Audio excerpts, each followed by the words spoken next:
Alhamdulillahilladzi arsala rasulahu bil huda wa dinil haqq liyuzhirahu ala dini kullih walau karihal musyrikun. Asyhadu an la ilaha illallah wahdahu la syarika lah wa asyhadu anna sayyidana wa nabiyyana Muhammadan abduhu wa rasuluh. Allahumma shalli wa sallim wa barik ala hadzal nabiyil karim wa ala alihi wa sahbihi ajma'in amma ba'd. Qala musannifu rahimahullah ta'ala Kitabul Iman, Babu Bayanil Iman wal Islam wal Ihsan wa wujubil imani bi itsbati qadrillah subhanahu wa ta'ala wa bayani dalil ala at-tabarri mimma la yu'minu bil qadar wa iglazil qawl fihi haqqi.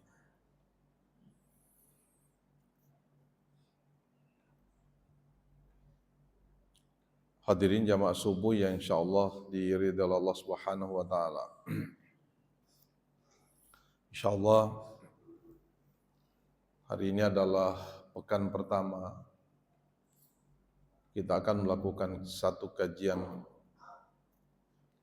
yang sangat penting ya sebenarnya sebagai seorang muslim untuk lebih memperdalam pengetahuan kita terkait dengan agama yang kita anut.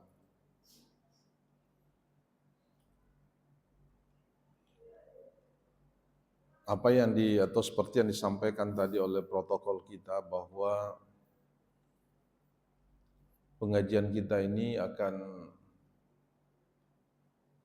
berdasarkan pada satu kitab yang kita kenal sebagai Sahih Muslim, yaitu satu kitab hadis terbaik yang oleh para ulama kita itu disepakati semua isinya itu adalah hadis sahih. Artinya apa? Bahwa hadis-hadis sahih, hadis-hadis yang kami sebutkan, saya sampaikan nanti itu adalah hadis sahih. Tidak ada sumbernya dari hadis, jangankan hadis hasan, hadis dhaif, hadis hasan pun tidak. Karena seperti yang saya kira mungkin biasa kita dengar, ada dua istilah yang paling terkenal ya. Hadis sahih, biasa itu kita kenal ya hadis sahih. Terkadang juga kita mendengar istilah hadis hasan. Hadis dhaif, hadis lemah. Tapi hadis yang kualitas kedua itu kan jarang kita dengar. Padahal sebenarnya secara kualitas hadis itu ada 3 macam, ada sahih, ada hasan, ada dhaif. Ya. Tentu untuk menentukan ini bukan sekedar hanya menerima informasi dari YouTube ya, karena guru kita sekarang ini banyak dari YouTube.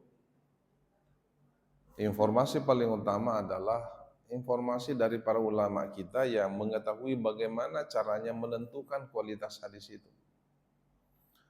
Nah, ada tentu satu jalan kalau kita mau mengetahui hadis itu sahih, ambil dari sumber aslinya.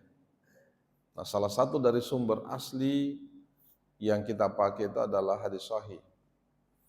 Kitab ini hadirin, ini ada 12 jilid ya. Ini satu jilid ini sekitar 500 sampai 600 halaman. 500 halaman. Sekedar informasi saja, saya sudah memberi pengajian di Al-Markas itu sejak tahun 2001 ya. 2001, sekarang sudah 2006, itu baru di jilid 3. Itu sudah lebih 20 tahun itu, baru di jilid 3. Saya nggak tahu kapan selesainya, mungkin saya sudah meninggal, belum selesai itu. Begitu luasnya sebenarnya ilmu hadis itu. Kenapa? Karena hadis itu sebenarnya adalah, ini pentingnya kita kaji ini. Karena mungkin tafsir ada beberapa ustadz kita yang melakukan kajian tafsir ya. Nah, tapi kalau hadis ini jarang, apalagi membacakan penjelasannya, itu yang disebut tadi oleh protokol kita yang disyarah. Maksudnya yang dijelaskan oleh seorang ulama hadis yang tidak tertandingi, namanya Imam An-Nawawi. Dialah yang menjelaskan semua hadis sahih yang ada di sini. Ya, dia jelaskan satu persatu. Karena ya hadis ini, hadis ini adalah sumber kedua ajaran agama yang berfungsi sebagai dalam pandangan ulama hadis itu sebagai bayanul Quran, berfungsi menjelaskan ayat-ayat Al-Quran. Sebagai contoh hadirin ya, kalau kita baca dalam Al-Quran, perintah untuk melaksanakan sholat, itu sifatnya umum saja. Aqimus sholat, dirikan sholat. Tapi bagaimana cara mendirikan sholat? Di mana kita temukan itu? Tidak ada dalam Al-Quran. Biar buka bagaimana itu tidak akan pernah kita temukan. Maka kemudian kita dapatkanlah itu dalam hadis Rasulullah. Bagaimana Nabi takbir. Apakah dia angkat tangan atau tidak. Apakah mengangkat tangannya setinggi bahu atau seperti apa, itu semua disebutkan di dalam hadis. Ya, bagaimana Nabi ruku, bagaimana Nabi kalau ruku, apakah dia melihat tempat sujudnya atau dia melihat antara dan seterusnya ya, itu disebutkan. Apalagi terkait dengan rakaat salat, itu semua ada karena dalam Al-Quran itu tidak ditemukan. Makanya fungsi utama dari hadis itu adalah bayanul Quran, memberi penjelasan terhadap ayat-ayat Al-Quran yang masih sifatnya universal, masih sifatnya global, umum. Ya, termasuk ya semua ibadah mah begitu. Kita diperintahkan untuk mengeluarkan zakat. Mana cara mengeluarkan zakat? Berapa jumlahnya? Tidak disebutkan. Tapi kalau dalam Al-Quran itu ada ayat yang menjelaskan secara rinci, ya rinci dalam Al-Quran, maka itu yang disebut dengan ayat-ayat yang sifatnya mutlak, yang tidak boleh difahami di luar dari itu. Kalau ada ayat begitu ya, dan itu tidak banyak. Tidak sampai 1% itu. Sedikit sekali. Pamannya ayat terkait dengan warisan. Warisan itu detail itu Pak. Siapa mendapatkan apa, berapa yang harus dia dapat dari warisan, dari ahli warisnya, dari orang yang diwarisi, berapa jumlahnya. Jadi jangan kita keluar dari situ. Pamannya anak laki-laki, 2 anak laki-laki yang ditinggalkan oleh seorang orang tua yang meninggal, ada juga anak perempuannya, itu jelas disebutkan dalam Al-Quran itu. Laki-laki dapatkan sekian, perempuan dapatkan sekian. Itu yang disebut dengan ayat-ayat qat'iyyu dilala, maknanya jelas, tidak boleh dirubah. Tapi kalau umpamanya ada yang melakukan mencoba melakukan perubahan, jangan kemudian menantang Al-Quran. Wah salah ini Al-Quran ini, kenapa bisa seperti ini? Boleh saja umpamanya, ya memang dalam Al-Quran seperti ini, tapi ada hak ahli waris untuk menentukan besaran yang dia mau hibahkan umpamanya. Ya harta saya 1 miliar, ya 1 miliar umpamanya, sepertiga dari situ itu hak pewaris itu untuk bisa mengambil alih, menyerahkan ke siapa saja. Tapi kalau kita kemudian, ini 1 miliar, setengah miliar ini untuk perempuan, setengah miliar untuk laki-laki, itu sudah menentang Al-Quran itu Pak. Itu sudah menentang Al-Quran. Kenapa? Karena Al-Quran menyebutnya tidak seperti itu. Tapi kalau kita mau melakukan ini, ada yang biasa kita sebut sumber hukum yang keempat itu yang disebut dengan apa yang terjadi di tengah masyarakat kita, ya, yaitu kebiasaan yang terjadi di masyarakat itu juga bisa menjadi sumber hukum. Ya hadirin ya. Nah, kenapa? Yang kedua, kenapa kitab ini atau hadis yang terdapat dalam Sahih Muslim ini yang saya pilih untuk kita gunakan? Karena ini untuk pengantar saja supaya kita paham semua. Kitab hadis standar itu dalam pandangan ulama itu ada 9 hadirin ya, 9 kitab. Ada 2 kitab itu yang sama sekali tidak diperdebatkan oleh ulama terkait dengan isinya. Semua kalau menyebut diriwayatkan oleh Imam Bukhari, diriwayatkan oleh Muslim, Imam Muslim, disepakati oleh Bukhari, Muslim, ya dan seterusnya, itu tidak ada lagi keraguan itu. Sumbernya dari 2 kitab, namanya Sahih Bukhari dan yang kedua Sahih Muslim. Secara kualitas sebenarnya ulama sepakat yang paling sahih, yang terbaik kitab hadis itu adalah Sahihul Bukhari. Inilah kitab hadis yang secara standar kualitas yang terbaik. Baru kemudian yang kita pakai ini Sahih Muslim. Mungkin ada yang bertanya, kenapa bukan sekali itu yang kita gunakan? Sahih Bukhari itu, salah satu kelebihan Sahih Muslim itu adalah sistematika isinya itu jelas. Jadi apa yang mau dibahas itu disebutkan secara secara terstruktur. Beda dengan Sahih Bukhari itu campur-campur. Bercampur isinya itu, maka kemudian sulit sekali melakukan pemilahan. Kalau kita mau bicara tentang ini, mungkin di juz pertama, ada di juz kedua, ada di juz ketiga. Nah itulah kenapa kemudian kita memilih ini, karena umpamanya nanti kita bicara tentang penjelasan tentang iman dan Islam dan ihsan, itu hanya di bagian pertama itu. Ya, hanya di bagian pertama. Dan kitab ini memulainya dengan Kitabul Iman, karena itulah yang paling urgen dalam kehidupan kita sebagai muslim. Kitab terkait dengan iman, terkait dengan akidah. Seseorang hadirinnya, ini ekstrim saja pandangan saya ya. Seorang yang tidak pernah sholat, tidak pernah puasa, minum saja kerjanya. Pertanyaannya, apa dia muslim? Dia muslim. Dia tetap muslim itu. Ya. Apakah dia masuk surga? Oleh hadis itu dikatakan, dalam Al-Quran dikatakan pasti dia masuk surga. Tapi kapan dia masuknya surga? Oh, bisa jadi seperti jumlahnya itu seperti hitungan pasir di lautan. Di pinggir laut itu. Seperti itu lamanya baru dia bisa masuk. Tapi masuknya surga pasti. Ya kan? Maksudnya surga pasti.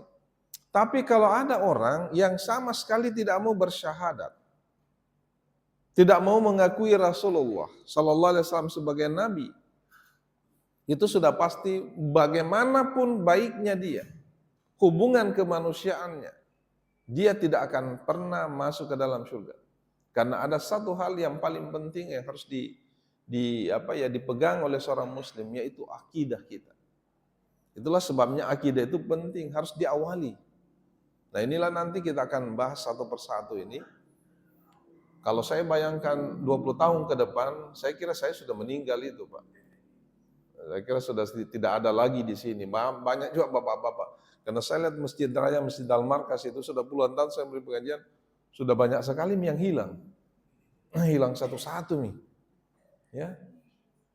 Hilang satu-satu. Di masjid sebelah ya, di Masjid Nur Jihad itu banyak sekali juga yang tidak ada. Ya, tapi generasinya berganti ya. Tapi saya lihat di sini alhamdulillah karena generasi muda juga ada. Karena ada juga masjid generasi tua semua yang hadir.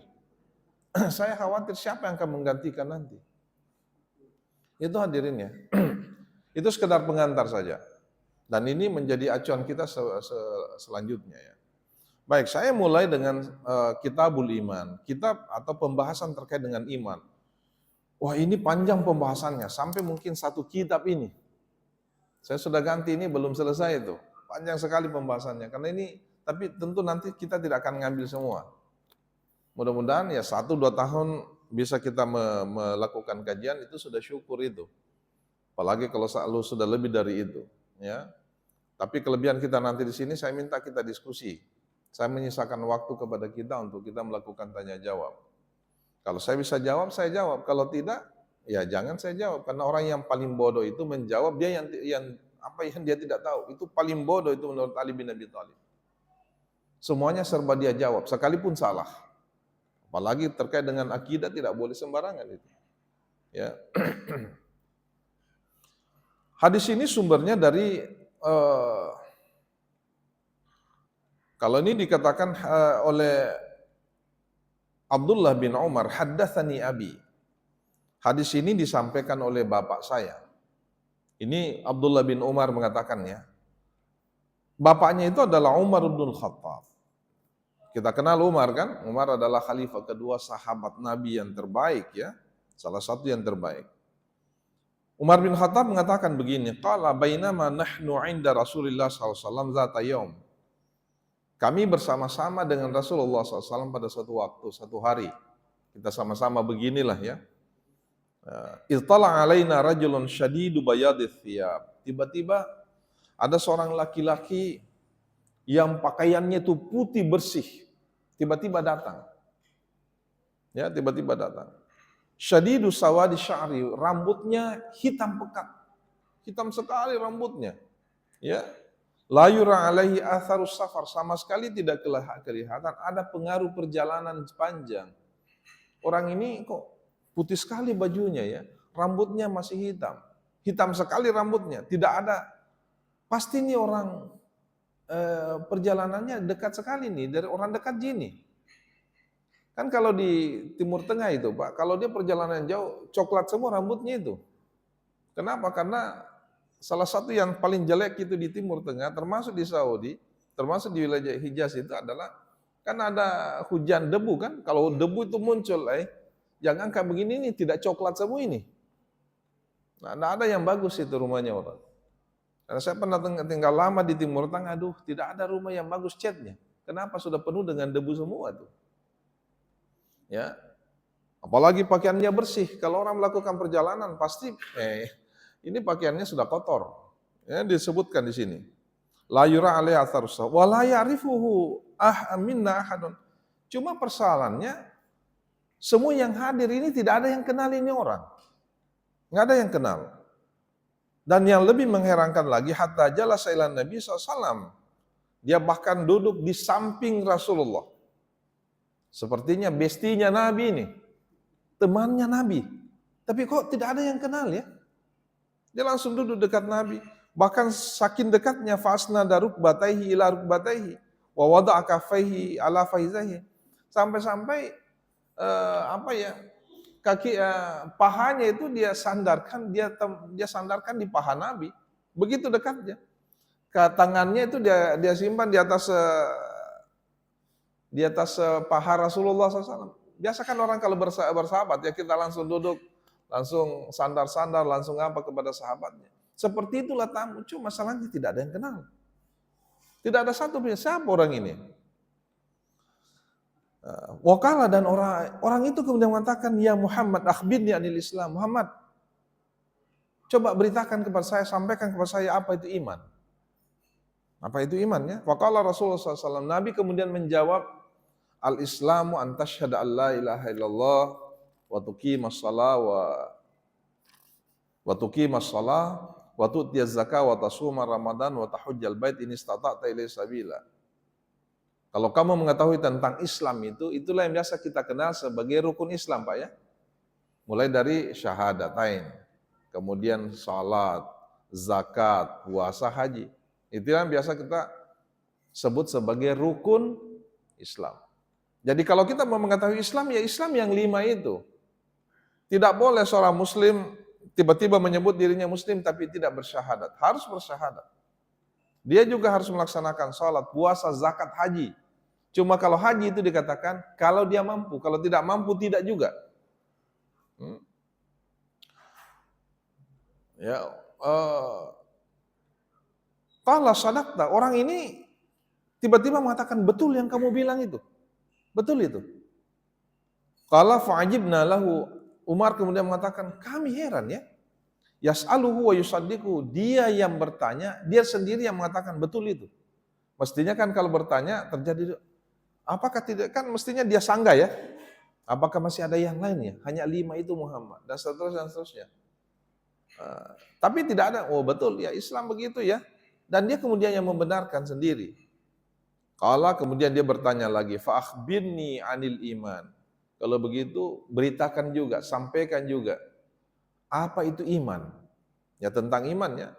Qala, Nabi kemudian mengatakan, antu'mina billah wa malaikatihi wa kutubihi wa rusulihi wal yaumil akhir wa tu'mina bil qadri khairihi wa syarri. Inilah yang biasa kita sebut sebagai rukun iman. Rukun iman itu kata Nabi, kamu beriman kepada Allah, beriman kepada kitab-kitab sucinya, kutub, bukan kitab ya. Harus kita percaya kepada semua kitab suci yang telah diturunkan oleh Allah. Termasuk diantaranya adalah yang digunakan oleh Nasrani Yahudi dulu. Injil dan Taurat dan Injil. Tidak beriman kita kepada Allah kalau kita tidak percaya kepada Injil dan Taurat. Cuma pertanyaannya, apakah Injil Taurat yang ada sekarang ini masih sama dengan yang dulu? Pasti sudah beda. Pasti sudah beda, Pak.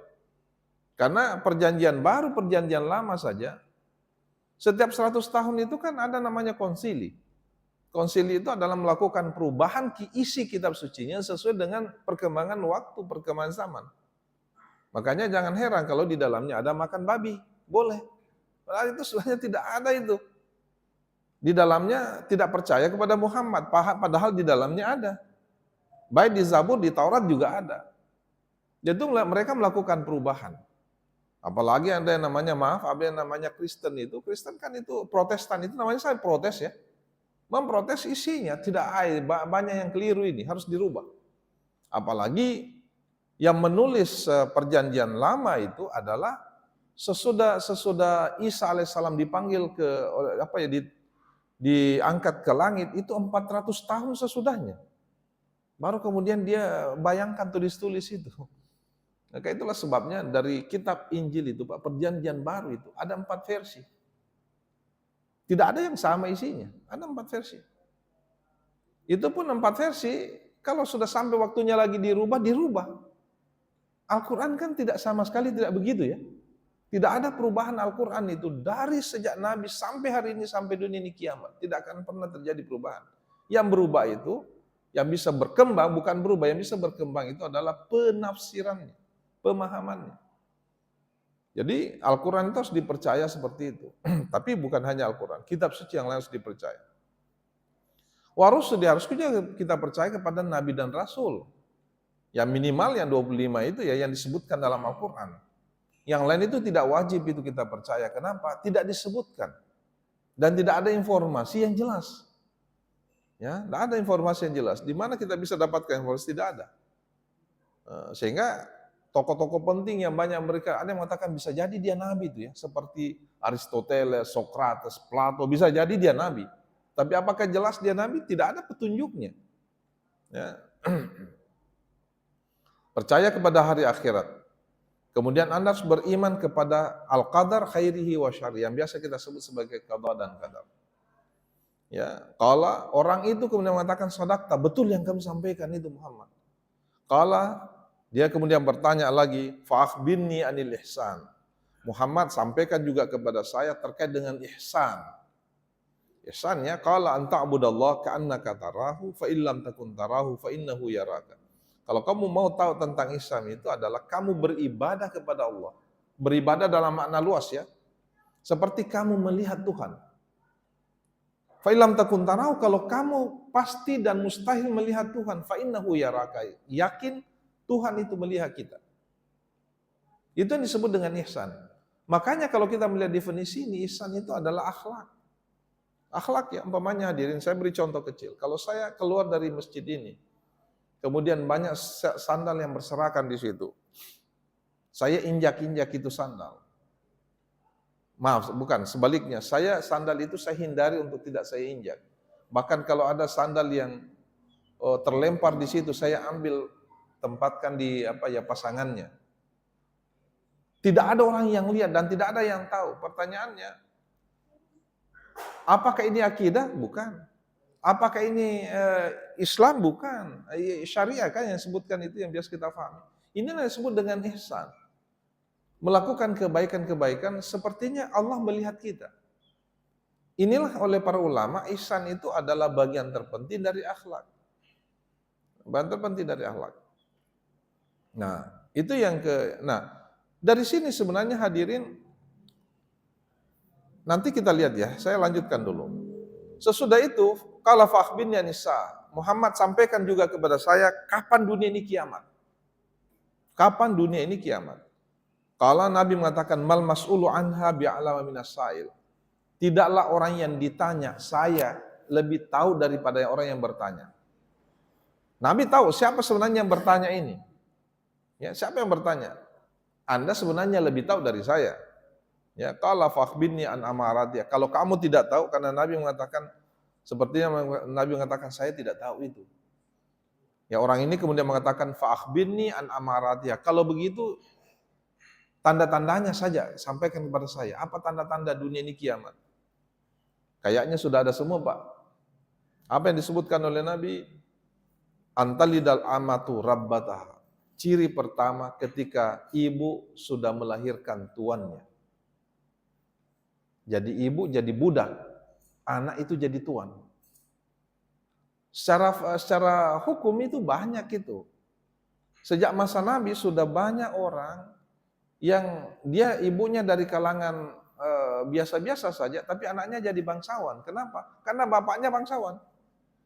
Kan banyak itu dulu, dia selirnya dia nikahi. Melahirkan anak tentu status anaknya itu lebih tinggi dari ibunya.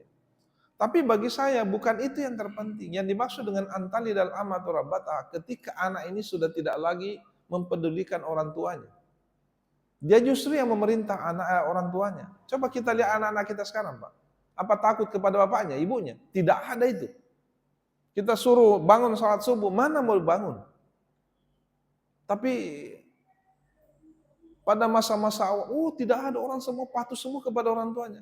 Hari ini tidak lagi. Makna yang lebih luas adalah ketika masyarakat itu tidak patuh lagi kepada pemimpinnya.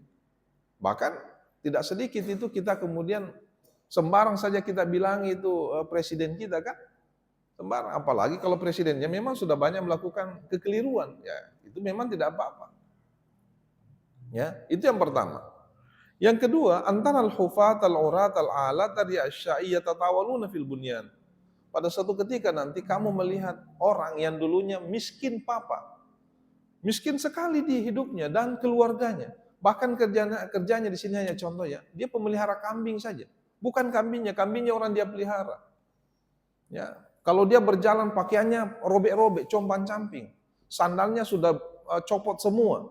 Tapi ke depan justru keluarganya atau dianya sendiri membangun bangunan tinggi-tinggi. Artinya dia kemudian menjadi kaya. Siapa, maaf ya, kalau kita kembali, siapa itu Jokowi? Jokowi bukan siapa-siapa. Tapi kemudian orang semua tunduk pada Jokowi. Prabowo tidak akan jadi presiden kalau bukan Jokowi. Siapa dia? Orang biasa. Tapi kemudian dia, kita tidak tahu berapa kekayaannya ya. Membangun bangunan yang tinggi-tinggi.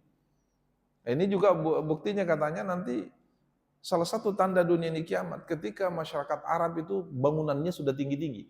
Nah, betul sekarang. Bangunan tertinggi kedua di dunia itu ada di mana? Ada di apa namanya itu? Di wilayah Arab kan? Ya, di Emirat Arab. Saudi mau membangun lebih tinggi itu karena tingginya di Emirat Arab itu kan hanya 1000 meter. Dia mau lebih dari 1000 meter, 1500 meter, 1,5 kilo tingginya. Kan gila itu. Itu semua yang mereka lakukan itu. Nah, dan itu sudah terjadi semua. Summa kalah, ya Umar mengatakan, summa intalaka. Orang itu kemudian dia pergi. Walazbistu maliyan summa qala li ya Umar atadri man isail. Kemudian Nabi menoleh kepada saya. Nabi mengatakan, Umar, apakah kamu tahu siapa yang bertanya itu? Atadri man isail. Tahu nggak siapa yang datang tadi yang bertanya? Qultu, Umar mengatakan Allah wa rasuluhu alam. Yang tahu itu hanya Allah dan Rasulnya. Nabi mengatakan, qala fa innahu Jibril atakum yu'allimukum dinakum. Yang bertanya tadi itu Jibril. Dia datang kepada kalian, menyampaikan, mengajarkan kepada kalian tentang agama kamu. Artinya apa? Ada berapa hal ya. Pertama, Jibril itu bisa merubah dirinya dalam bentuk apa saja. Sama halnya dengan syaitan itu, Pak, bisa merubah-rubah dirinya dalam bentuk apa saja. Malaikat juga begitu. Karena Rasulullah SAW itu hanya pernah bertemu dengan Jibril dalam bentuk aslinya. Itu hanya 3 kali saja. Selebihnya itu dalam bentuk manusia. Ketika Nabi masih kecil, umur 6 tahun, dioperasi dia. Itu ketemu, itu dalam wujud aslinya itu. Ketika Nabi apalagi pertama diberi wahyu, diturunkan wahyu kan? Itu dalam wujud aslinya. Maka dia gemetaran itu. Maka adalah satu surah, ya ayyuhal muzammil, ya ayyuhal muddatsir, qum fa'anzir, dan seterusnya, ya ayyuhal muzammil ya. Nabi yang berselimut. Kenapa? Karena Nabi ketakutan itu. Dan yang ketiga, ini yang terakhir, ketemu dengan Jibril dalam wujud aslinya ketika dia ditemani oleh Jibril melakukan Isra Mi'raj. Hanya itu saja, yang lain itu dalam bentuk manusia biasa. Ya, dalam bentuk. Jadi jangan pernah kita bermimpi ketemu malaikat ya, karena dalam wujud asli. Tapi dalam wujud manusia biasa bisa jadi kan, ada. Pernah kita lihat, tapi kita tidak tahu kalau itu adalah malaikat, itu adalah Jibril alaihissalam. Sama halnya dengan itu. Yang kedua, agama itu sebenarnya ada 3 hal pokok, Pak. Yang pertama adalah akidah, atau yang pertama itu adalah Islam, yang kemudian oleh ulama Islam itu disebut sebagai syariah. Ya, ada semua di situ, salat, zakat, puasa dan seterusnya. Dan yang ketiga adalah akhlak. Yang kedua adalah keimanan atau akidah. Ya, yang kita sebut sebagai rukun iman, dan ketiga itu akhlak. Nah, dari 3 itu kemudian terimplementasi dalam Al-Quranul Karim. Isi kandungan Al-Quran itu tidak lepas dari 3 itu. Terkait dengan akidah, terkait dengan syariah, dan terkait dengan akhlak. Dan yang paling banyak isi Al-Quran itu adalah akhlak. Ya, terkait paling banyak itu. Itu saya kira yang saya ingin bacakan dulu, ini saja ya. Karena ini pengantar, nanti akan berikutnya tidak ada lagi pengantar yang saya sebutkan tadi. Ya, supaya ada waktu jeda kita untuk bisa berdiskusi barang beberapa menit ke depannya. Mungkin bapak-bapak ada yang akan melaksanakan salat isyraq ya. Kita sisakan beberapa waktu untuk diskusi, tapi mungkin ke depan ya lebih banyak kita akan berdiskusi ya. Ini hanya saya beri pengantar sekitar 10 sampai 15 menit, kemudian kita melakukan diskusi. Terima kasih, saya tentu memberi kesempatan kepada kita semua. Assalamualaikum warahmatullahi wabarakatuh. Silakan.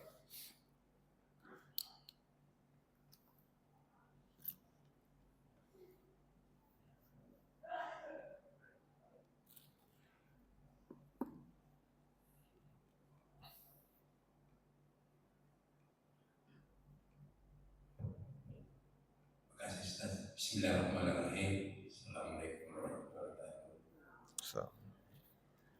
Saya mau, kalau bisa Ustaz, menjelaskan tadi lebih rinci tentang ihsan.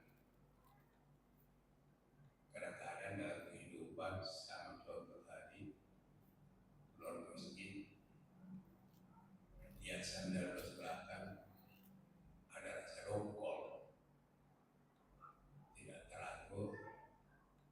Kemudian kadang-kadang satu waktu ada tergerak untuk memperbaiki seperti Ustaz katakan. Begitu juga dalam kehidupan sehari-hari, kadang-kadang ada halangan, tiba-tiba spontan dia untuk menyingkirkan. Kadang-kadang juga dia saja Ustaz. Begitu juga kalau ada pengemis, tiba-tiba timbul rasa perintah bahwa berikan sedekah. Kadang-kadang kasus saja Ustaz. Bagaimana sebenarnya ihsan yang Ustaz saya jelaskan? Terima kasih Ustaz. Iya. Seperti yang saya sebutkan tadi, ihsan itu adalah bagian terpenting dalam agama. Ihsan itu adalah wujud dari akhlak. Peringkat tertinggi dalam akhlak itu sebenarnya ihsan. Tapi itulah yang disebutkan, coba anta'budallah ka'annaka tarahu. Kamu beribadah kepada Allah. Ibadah dalam makna luas ya. Bukan hanya ibadah mahdah ini sebenarnya. Kalau ibadah mahdah kan sudah jelas itu. Seperti Allah melihat kita tuh. Sama halnya gini, kita sholat di masjid dengan bukan di masjid sama saja. Kalau ada orang yang sholat di masjid, maaf, jadi imam, dia sholatnya luar biasa, ayat yang dipakai luar biasa panjang pamannya. Ayat-ayat yang kita tidak tahu, susah itu, jarang kita dengar. Tapi kalau dia lah sholat sendiri di rumahnya, inna a'tayna sama qul huwallahu ahad saja, itu bukan ihsan itu. Ihsan itu sama saja. Kan bisa jadi ya, di sini dia lakukan ini karena ada orang banyak. Padahal sebenarnya dia melakukannya harus sama di masjid ataupun di rumah. Itu ihsan itu, bagian dari ihsan. Apalagi contoh yang saya berikan tadi. Maaf, saya salah satu penentu kebijakan di kampus saya. Saya pernah ada kasus begini, saya sampaikan. Berapa puluh tahun yang lalu, ada 10 tahun yang lalu, saya masih pimpinan di Pasca Sarjana UIN Alauddin. Saya kebetulan ada banyak beasiswa. Ada satu orang yang saya lihat itu, saya baca, orang ini juga ikut bersaing untuk untuk dapatkan beasiswa, tapi dia juga ikut bersaing untuk jadi mahasiswa biasa saja tanpa dapat beasiswa. Yang penting bagi dirinya dia masuk kuliah S2. Saya lihat, saya tidak kenal orangnya siapa, tapi saya lihat umurnya sudah agak tua. Kalau orang ini tidak diluluskan, kasihan sekali, masih panjang lagi. Dan ini masih ada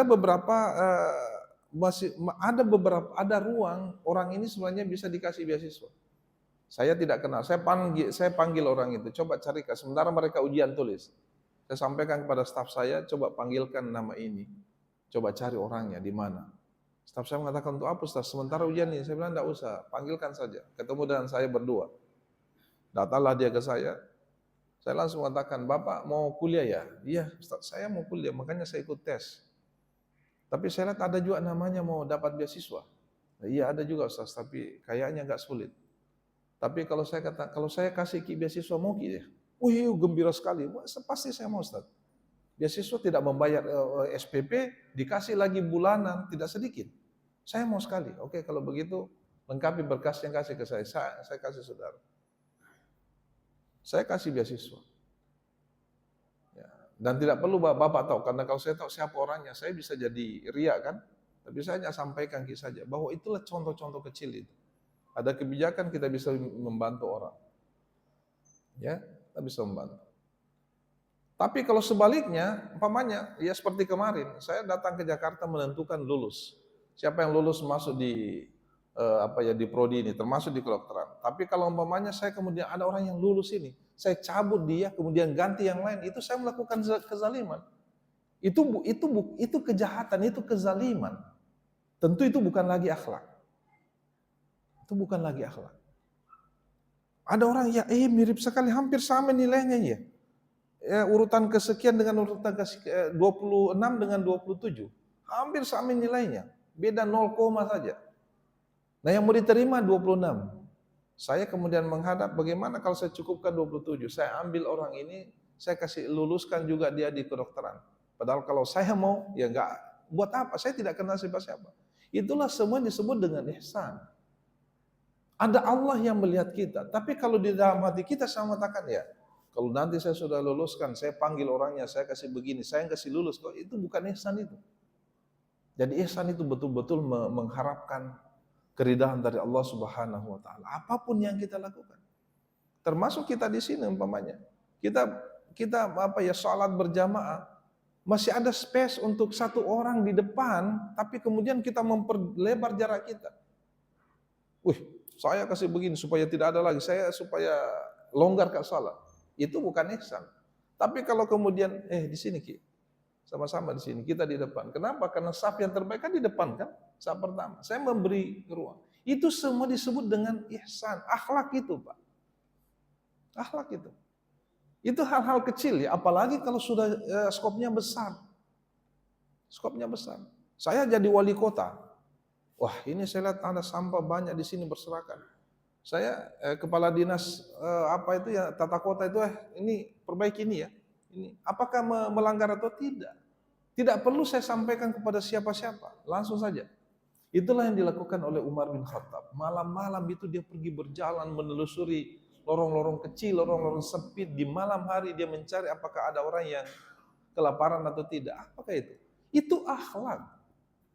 Dan inilah yang paling banyak digambarkan dalam Al-Quran itu. Melebihi dari akidah, melebihi dari syariah. Ayat yang terkait dengan akidah Pak, tidak lebih dari 300-an ayat itu.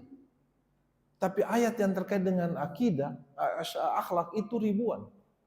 Itu ribuan itu. Nah, cuma sekarang ini hadirin, orang lebih mementingkan sepertinya akhlak itu di nomor berapa ya? Padahal kalau kita mau menjadi muslim terbaik, harus itu. Harus sama, akidahnya bagus, syariahnya bagus, akhlaknya juga bagus. Saya sedih melihat biasa kalau ada ulama, kiai kita yang ceramah, pemerintah babi, pemerintah sapi, bahaya ini. Itu bukan akhlak itu. Pernah nggak kita dengarkan Rasulullah begitu? Tidak pernah. Muslim yang terbaik itu apa yang keluar dari mulutnya itu menyenangkan orang lain. Semua orang senang. Maka kemudian Nabi itu selalu dirindukan bukan hanya oleh umat Islam, tapi non-Muslim pun rindu pada Nabi. Karena bahasa yang keluar itu yang disebut dalam hadis ya, timbul kalam ya, bahasa yang muncul dari mulutnya itu ada selalu enak didengar. Nah, itu sudah peringatan, sudah zaman. Saya kira itu hadirin ya. Mudah-mudahan nanti ke depan diskusi kita lebih hidup, karena saya akan memberikan kesempatan kita lebih banyak untuk kita berdiskusi. Saya kira itu mudah-mudahan ada manfaatnya dan mari kita tutup ya dengan bersama-sama berdoa kepada Allah Subhanahu wa taala. Bismillahirrahmanirrahim. Alhamdulillahirabbil alamin hamdan yu'afi ni'amahu yukafi mazidah. Rabbana lakal hamdu kama yanbaghi li jalali wajhikal karim wa azimi sultanik. Allahumma inna nas'aluka bi annaka alhamdu la ilaha illa antal hannanul mannan badi'us samawati wal ardi ya dzal jalali wal ikram ya hayyu ya qayyum.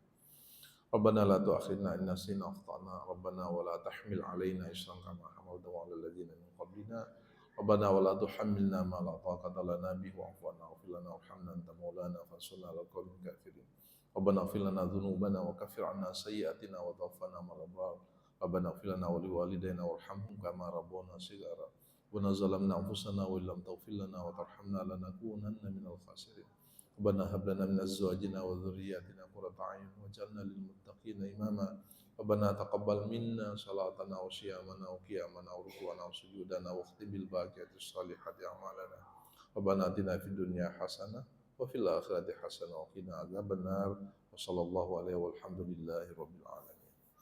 السلام عليكم ورحمه الله وبركاته.